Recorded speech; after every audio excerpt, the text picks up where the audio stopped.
Hey everybody, welcome to day 2, Breakfast with Bob. Boston Marathon Edition. We're presented and hosted by Highlands. Stop your cramp, not your race. And by Polar, chase your destiny. One of our favorite people on the planet, Mr. Michael Wardian. And my favorite part about Michael, he'll run a 2:21 marathon one day, a 2:31 marathon the next day, put an Elvis outfit on, and run the fastest Elvis marathon in history. Michael Wardian, how the heck you doing? Great, man. How are you? I am spectacular. So, you ran the 5K already? I ran the 5K this morning as a warm-up. I was lucky enough to get a bib from the BAA. They were great. And so I was out there. It's pretty cool. The last 2 years I've run blindfolded, and actually last year I did run as Elvis blindfolded. Did you? You ran the blind Elvis? Blind Elvis 5K. Right, yeah. Yeah. And so this year was the first year I've ever run the 5K sighted. And so it was nice to kind of get to see where I've been running the last couple years. So you hadn't run this thing sighted till today? Yeah. Yeah. So it was really cool. So I was a lot faster, obviously being sighted, but it was great to be out there with so many fast people. I mean, it was probably one of the most competitive 5Ks I've ever run. So when you're running as a blind athlete, right? Yeah. And you're running with talk a little bit about the challenge of that and how much trust you have to put into your guide. Oh, it's insane. It's really a cool thing. If you guys ever get a chance to team with a Vision and Massachusetts Association for Visually Impaired up here, do a great thing. They do a fundraiser and allow you to have that experience. But it's one of the most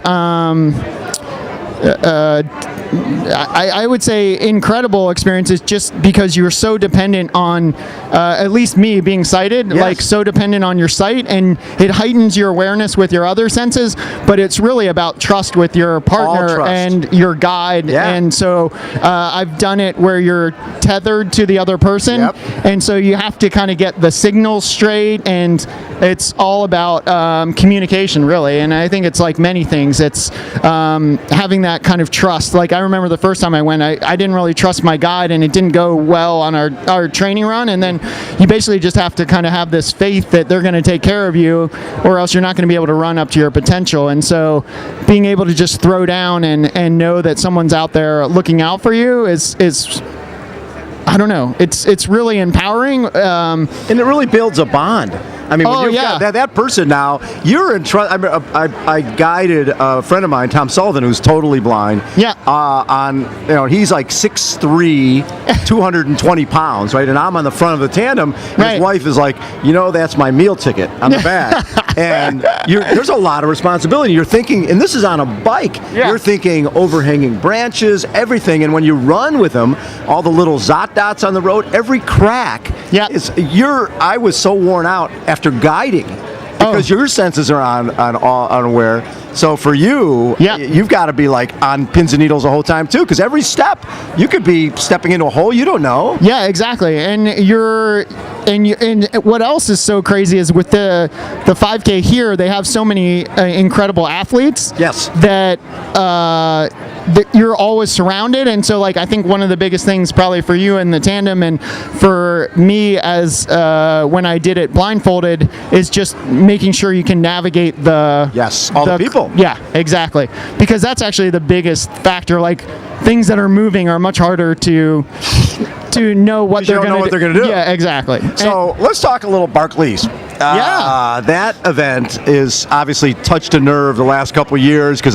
the race director, lighting a cigarette to start, the conch blow, all that stuff. It's cool. And you've gone there a couple of times. What'd you think?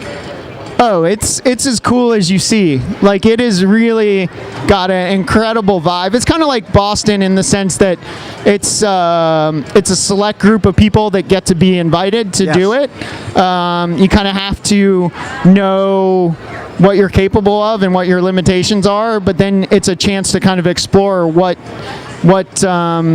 those perceived limits are, and a ridiculous environment, like with crazy. It's kind of like Kona, right? Like you've been there a bunch, and like there's a lot better places you could do Ironman. Exactly. But there's something like if you put that race in a bubble, everybody go fast. When you add the heat, the wind, the competition, all the rest of it, all of a sudden that thing becomes a beast, a total beast. And it's got like a personality to it, right? All and I feel like that's how Barkley is. You got a really enigmatic, like charismatic race director. You get this microclimate that's Frozen Head State Park. You get a group of people from all around the world that have been trying for years to get into it, kind of like Boston in a sense, right? Like it's a rite of passage, like, and it's and very few people have finished the thing. Well, yeah, and it's designed that way. And so you look at it and you're like, on paper, it doesn't look, and the same with Ironman or even Boston, you're like, oh, okay, it's a marathon or whatever. But when you get there, it's got its own spirit to it. And so it's cool to be a part of it the last couple of years. I haven't had the results that I've been looking for, but, and it's funny because I got lost in the same place I got lost the year before. But I was like, I didn't get lost doing the same thing. And so it's like, and then eventually I got timed out. And one of the things and that's why it's so hard. I was just telling a guy in line, it's like, if you had like 4 days, almost anyone could finish it, but it's like many races, like you can't give the person that long. So, so it's just one of those things where you can make some mistakes, but if you don't correct them quickly or you continue to make errors, then you're never going to finish. And so you just have to keep improving. And it's a great way to continually build skills. And like, it was cool this year.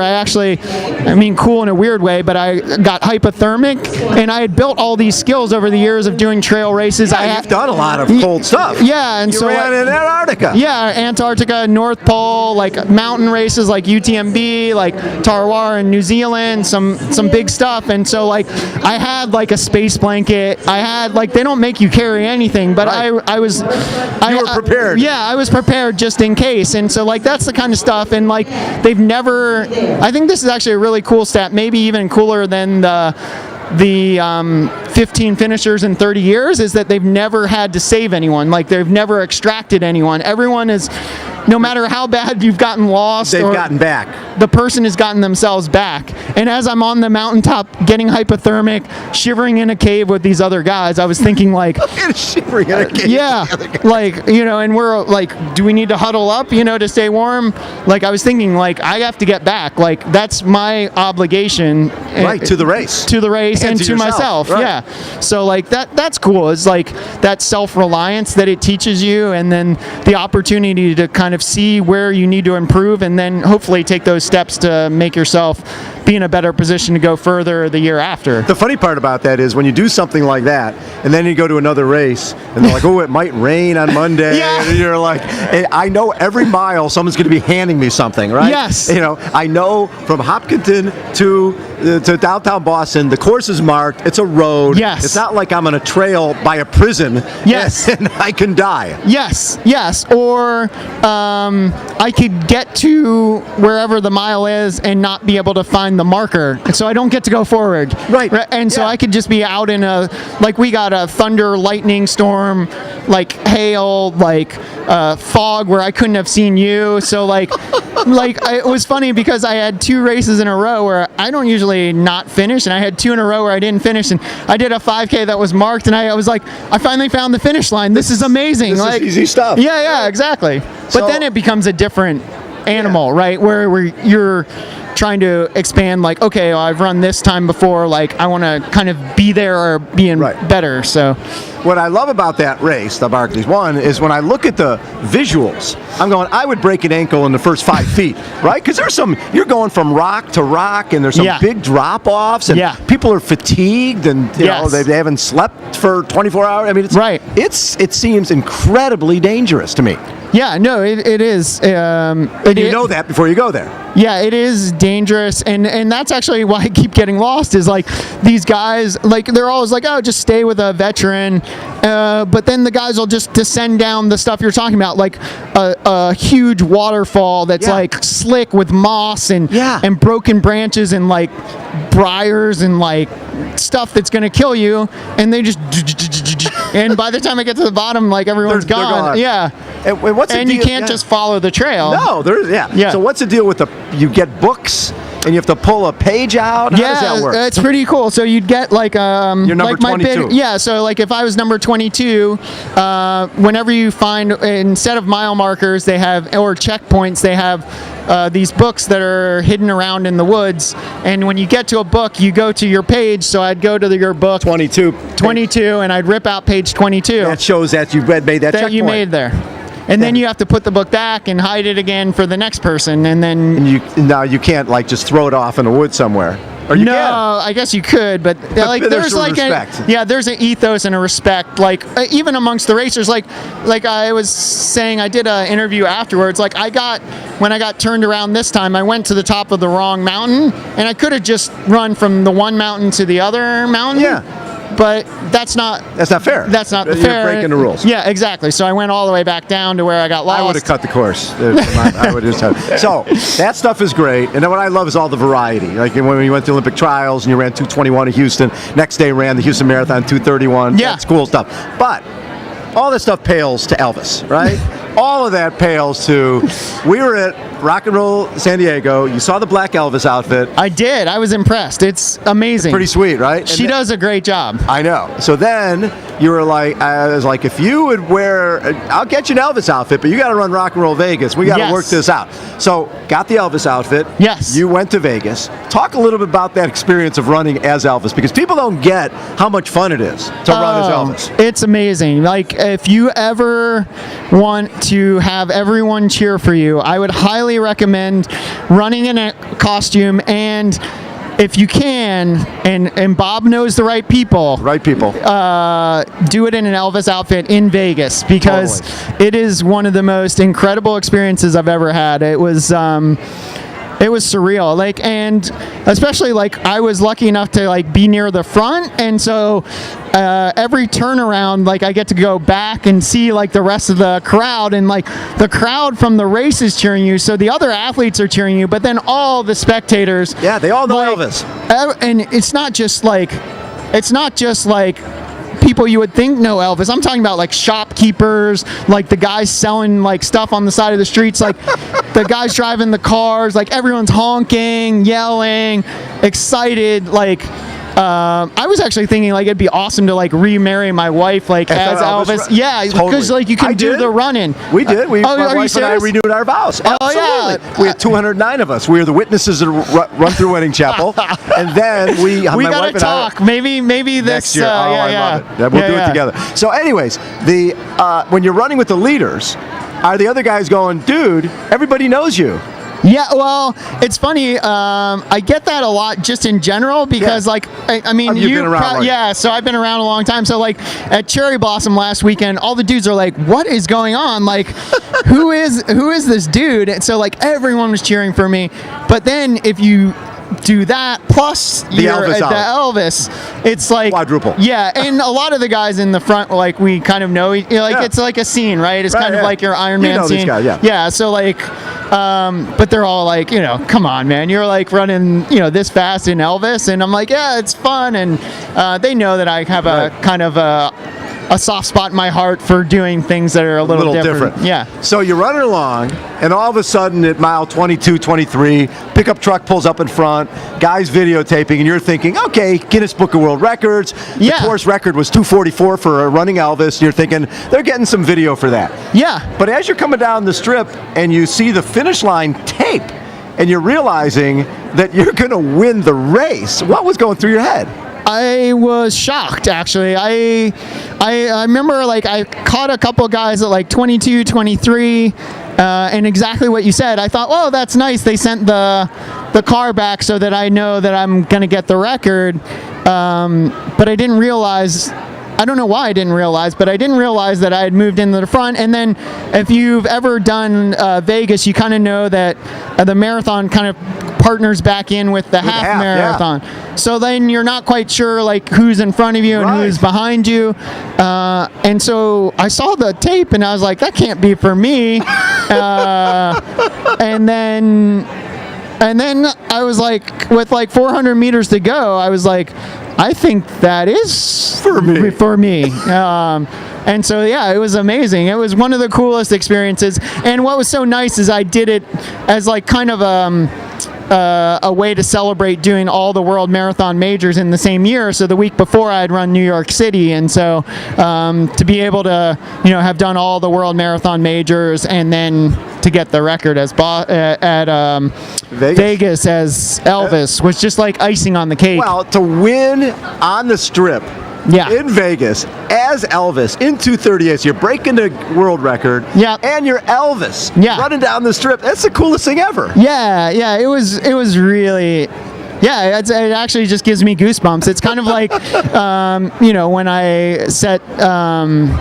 I got a silver medal in the 100K World Championships, or made my first like U.S. team or the first Olympic trials. It's like one of those things where you've done all this work and then you know that you're capable of something, but you're not quite sure, and then you see it come to fruition, and you're like, oh my God, that just happened, that kind of experience. And I think what was really cool is to see Shalane last year at New York, and like her face when she came, like when she was within sight of the finish line and she knew that no one's gonna catch her. It's that feeling of like, oh my God, all this stuff I've done has come together, and now it's cool. It's cool. So then last year you also did the 7 marathons, 7 days, 7 continents. Yes. And I think you wore an Elvis outfit in Antarctica. I did. I took the Elvis outfit to Antarctica. I did not run in it just because the conditions are a little bit chilly. A little warmer. Yeah. But I did run in it, but I didn't run the marathon in it. Yeah. So I did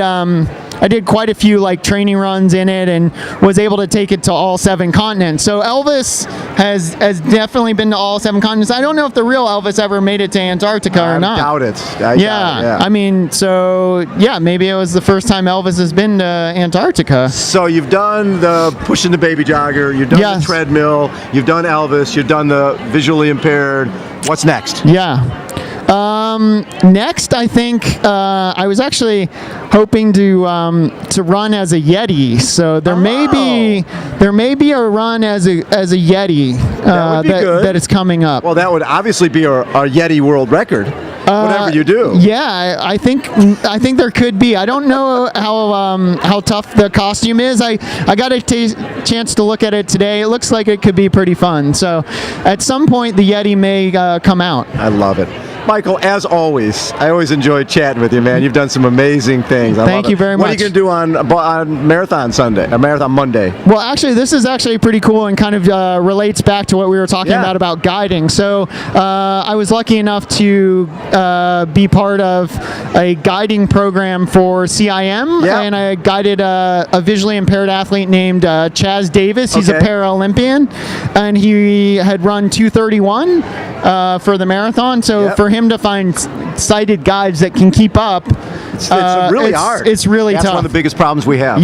I've got one of our Challenge Athletes Foundation gals is a 11-second 100-meter gal, and is 5'3". Finding a guy suitable person someone can run, who can run fast. 11 flat is going to be hard. Right, and especially like with the cadence and someone like they need a little chance to practice. And absolutely, that's the hardest part. So you're guiding somebody. So I'm going to be guiding for the first 20K, Chaz Davis, and then hopefully he'll be able to take off with the other person, and he wants to run sub 2:30, and I'll probably be right in that category. But as you were saying, like guiding is quite taxing. And so you're totally on alert. And what I think is interesting is the guiding doesn't start at the race because you got to get the athlete to the race, prepped, everything else, warm up, all that stuff. So that's going to be a big challenge for me, and then to be able to come back and then hopefully run a really strong second half on my own. Love it. Michael, thanks. Thank you. Always, it's such an honor to chat with you. Thank you very much. Same, man. Thank you very much. Yeah. Breakfast with Bob, Boston Marathon Edition. We're presented, hosted by Highland, Stop Your Crap, Not Your Race, and by Polar. Chase your destiny. Look at that cool Polar watch right there. Yeah. My name is Bob Babbitt. Hold on, everybody. We will be right back.